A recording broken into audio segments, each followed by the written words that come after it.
guys, welcome to my YouTube channel Stories by Hira.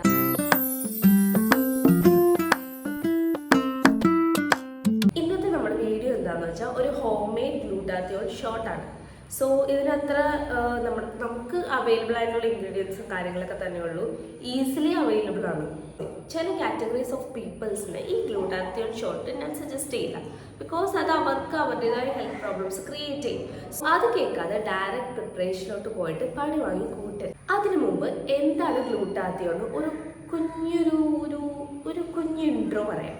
Glutathione എന്ന് പറയുമ്പോൾ ഒരു നമ്മുടെ ബോഡിയിൽ ലിവർ പ്രൊഡ്യൂസ് ചെയ്യുന്ന ഒരു ആന്റി ഓക്സിഡന്റ് ആണ്. ഓക്കെ, ഗ്ലൂട്ടാത്തിയോൺ എന്ന് പറഞ്ഞാൽ ആന്റി ഓക്സിഡന്റ് നമ്മുടെ ബോഡി എന്തിനാ പ്രൊഡ്യൂസ് ചെയ്യുന്നതെന്ന് വെച്ചാൽ നമ്മുടെ ബോഡി സെൽസിനെ ആന്റി ഏജിങ്ങിനും പ്രിവെന്റ് ചെയ്യാനും നമ്മുടെ ഇമ്മ്യൂൺ സിസ്റ്റം ഒക്കെ ഒന്ന് ബൂസ്റ്റ് ചെയ്യാനും പിന്നെ നമ്മുടെ എന്താ പറയുക നമ്മുടെ ലിവറൊക്കെ ഒന്ന് ഡീടോക്സിഫൈ ചെയ്യാനൊക്കെയാണ് ഗ്ലൂട്ടാത്തിയോൺ എന്ന് പറഞ്ഞാൽ ആന്റി ഓക്സിഡന്റ് നമ്മുടെ ബോഡി പ്രൊഡ്യൂസ് ചെയ്യുന്നത്. അപ്പം നിങ്ങളിപ്പോൾ വിചാരിക്കും ഞാനിപ്പോൾ ബ്രൈറ്റനിങ്ങിനെ പറ്റിയൊന്നും പറയുന്നില്ലല്ലോ. നമ്മുടെ സ്കിൻ ടോൺ ഡിസൈഡ് ചെയ്യുന്നതാണ് മെലനിൻ. ഈ ഗ്ലൂട്ടാത്തിയോൺ എന്ത് ചെയ്യുമെന്ന് വെച്ചാൽ നമ്മുടെ മെലനിൻ പ്രൊഡക്ഷൻ കുറയ്ക്കും. അങ്ങനെയാണ് ബ്രൈറ്റനിങ് എഫക്റ്റ് നമ്മുടെ ഫേസിലും നമ്മുടെ ബോഡിയിലും കാണുന്നത്. ഗ്ലൂട്ടാത്തിയോൺ എന്ന് പറഞ്ഞാൽ ബ്രൈറ്റനിങ് ഏജന്റ് ഒക്കെയാണ്. പക്ഷേ ഞാൻ കാര്യം പറയട്ടെ, നമ്മൾ ഈ ഇഞ്ചക്ഷനും കാര്യങ്ങളൊക്കെ ആയിട്ട് ഗ്ലൂട്ടാത്തിയോൺ എടുക്കുമ്പോൾ നമ്മുടെ നാച്ചുറൽ കളറിൽ നിന്ന് മാറി വരും എന്നല്ല പറയുന്നത്. ലൈക്ക് നമുക്കൊരു ജെനറ്റിക്സ് ഉണ്ട്, നമുക്ക് ഇന്നൊരു കളറായിരിക്കും, അല്ലെങ്കിൽ നമ്മൾ ഇന്നൊരു കളറായിരുന്നു ജനിച്ചപ്പോൾ. അങ്ങനെയാണെങ്കിൽ നമ്മൾ നമുക്ക് ടാനൊക്കെ വന്ന് നമ്മൾ ഡാർക്കറായി പോയതാണെങ്കിൽ നമുക്ക് ആ ഒരു ഷെയ്ഡിലേക്ക്, നമ്മൾ പഴയ ഷെയ്ഡിലേക്ക് തിരിച്ചു കൊണ്ടുവരാൻ ഈ ഗ്ലൂട്ടാത്തിയോൺ നമ്മളെ ഹെൽപ്പ് ചെയ്യും. പക്ഷെ അതല്ലാതെ നമ്മൾ ഇപ്പോൾ എൻ്റെ സ്കിൻ ഡാർക്കർ സ്കിൻ ടോൺ ആണ്, എനിക്ക് ഇനി ഫെയർ ആവണം, അങ്ങനെ ഒരു തോട്ടിലല്ല ഗ്ലൂട്ടാത്തിയോൺ വർക്ക് ആവുന്നത്. പിന്നെ ഓരോരുത്തരുടെ ബോഡിയും ഗ്ലൂട്ടാത്തിയോൺ അബ്സോർവ് ചെയ്ത് എടുക്കുന്ന ഒരു ടൈപ്പ്. ഇപ്പം എൻ്റെ ബോഡി പെട്ടെന്ന് അബ്സോർബ് ചെയ്യാതെ ഇരിക്കാം. ഓരോരുത്തരുടെ ബോഡിയും ഡിഫറെൻ്റ് ആണ്. സോ അതനുസരിച്ചായിരിക്കും നമുക്കുള്ള റിസൾട്ട്സും. എനിക്ക് കിട്ടിയ റിസൾട്ട്സ് ഇപ്പോൾ 2 വീക്സിലാണെങ്കിൽ വേറൊരാൾക്ക് ഒരു 4 വീക്സ് ഒക്കെ എടുക്കാം. സോ നമ്മൾ അതിനെപ്പറ്റി ബോധേഡാവാതെ നമ്മൾ കൺസിസ്റ്റൻ്റ് ആയിട്ട് ഈ ഗ്ലൂട്ടാത്തിയോൺ ഷോട്ട് ട്രൈ ചെയ്യാം എന്നോർത്ത് ഓവർഡോസും കാര്യങ്ങളൊന്നുമല്ല. ഒരു ദിവസം ഇത്ര ഒരു ലിമിറ്റ് ഉണ്ട്.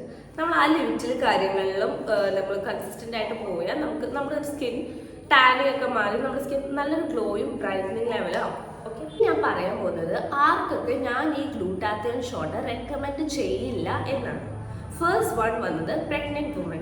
സോ പ്രഗ്നൻസിയിൽ നിങ്ങൾക്ക് ഗ്യാസ് ഇഷ്യൂസും കാര്യങ്ങളൊക്കെ വരാൻ ഹൈ ചാൻസസ് ആണ്. ആ ടൈമിൽ ഞാൻ ഈ ഷോട്ട് റെക്കമെൻഡ് ചെയ്യില്ല. ഇത് നിങ്ങൾ കൺസ്യൂം ചെയ്യുന്നുണ്ടെങ്കിൽ തന്നെ ഡോക്ടറിൻ്റെ അഡ്വൈസ് ഇല്ലാതെ കൺസ്യൂം ചെയ്യരുത്.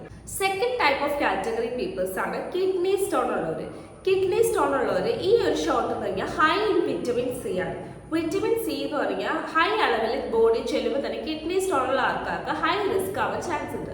സോ അങ്ങനത്തെ ടൈപ്പ് ഓഫ് കാറ്റഗറിയിലുള്ള ആൾക്കാരും ഇത് കൺസ്യൂം ചെയ്യും. തേർഡ് ടൈപ്പ് എന്ന് പറയുന്നതാണ് അൾസർ.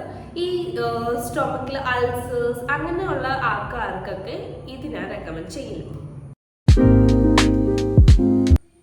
അപ്പോൾ ഈ ഷോട്ടിന് വേണ്ട ഇൻഗ്രീഡിയൻസ് എന്ന് പറഞ്ഞാൽ ഒരു നെല്ലിക്ക, ഒരു 1/2 ടീസ്പൂൺ ഗ്രേറ്റഡ് ജിഞ്ചറാണ് ഞാൻ ജസ്റ്റ് ആ സമയത്ത് അരിഞ്ഞെടുത്തെന്നുള്ളൂ. പിന്നെ മിൻറ്റാണ് ആക്ച്വലി ഞാൻ യൂസ് ചെയ്യാറ്. ഒരു 5 to 6 മിൻറ്റ് ലീഫാണ് യൂസ് ചെയ്യാറ്. എനിക്ക് അന്ന് മിൻറ്റ് ലീഫ് അവൈലബിൾ അല്ലാത്തതുകൊണ്ട് ഞാൻ റീപ്ലേസ്മെൻ്റ് ആയിട്ട് തുളസി ഇല എടുത്തെന്നുള്ളൂ. പിന്നെ വേണ്ടത് ഒരു 1/4 കപ്പ് പോലും വേണ്ട, അതിന് കുറച്ച് മതി വെള്ളം. ആക്ച്വലി നല്ല കട്ടിക്ക് കിട്ടുന്നതാണ് ഏറ്റവും നല്ലത്. അത് കഴിഞ്ഞ് ഇതൊക്കെ നല്ലോണം മിക്സിയിലടിച്ച് ഒരു ഗ്ലാസ്സിലേക്ക് ആക്കിയിട്ട് നമുക്ക് വെറും വയറ്റിൽ ഇത് കുടിക്കുന്നതാണ് ഏറ്റവും എഫക്റ്റീവായിട്ട്.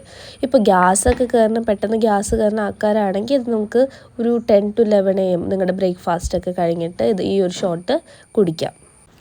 ഇതിൽ നെല്ലിക്ക എന്ന് പറഞ്ഞാൽ ഹൈ വിറ്റമിൻ സി ആയതുകൊണ്ട് തന്നെ നമ്മുടെ ഗ്ലൂട്ടാത്തിയോൺ നാച്ചുറലി ഇൻക്രീസ് ചെയ്യാൻ ഹെൽപ്പ് ചെയ്യും. പിന്നെ ഇഞ്ചി എന്ന് പറഞ്ഞാൽ നമ്മുടെ മെറ്റബോളിസവും ഡൈജഷനൊക്കെ ഇമ്പ്രൂവ് ചെയ്യാൻ നല്ലപോലെ ഹെൽപ്പ് ചെയ്യും. നിങ്ങളിപ്പോൾ മിൻറ്റാണ് തുളസിക്ക് പകരം എടുക്കണമെങ്കിൽ രണ്ടും തന്നെ ഡീടോക്സിഫിക്കേഷന് നല്ലതാണ്. ഇതിൻ്റെ സ്റ്റോറേജ് ആക്ച്വലി വരുന്നത് ഫ്രിഡ്ജിൽ 24 hours കീപ്പ് ചെയ്യാനേ ഞാൻ പറയുള്ളൂ. അത് കഴിഞ്ഞ് അതിൻ്റെ ഓരോ വൈറ്റമിൻ സി ആയാലും എല്ലാം ആയാലും അതിന് പോകാൻ തുടങ്ങും. സോ 24 hours ആണ് ഫ്രിഡ്ജിൽ കീപ്പ് ചെയ്യാൻ പറ്റും. ഇനി നിങ്ങൾക്ക് ഒട്ടും തന്നെ സമയമില്ലാത്ത ആൾക്കാരാണെങ്കിൽ നിങ്ങൾക്കത് ഐസ് ക്യൂബ്സ് ആയിട്ട് ഫ്രീസറിൽ സ്റ്റോർ ചെയ്യാം. ഐസ് ക്യൂബ്സ് ആയിട്ടാണ് സ്റ്റോർ ചെയ്യുന്നതെങ്കിൽ 2 to 3 weeks ആണ് ഇത് സ്റ്റോർ ചെയ്യാൻ പറ്റും. നിങ്ങൾ വീഡിയോ കണ്ടെന്ന് വിശ്വസിക്കുന്നു. ചാനൽ ഇഷ്ടപ്പെട്ടെങ്കിൽ സബ്സ്ക്രൈബ് ചെയ്യുക. വീഡിയോ ഇഷ്ടപ്പെട്ടെങ്കിൽ ലൈക്ക് കമൻറ്റ് ചെയ്യുക. ബൈ.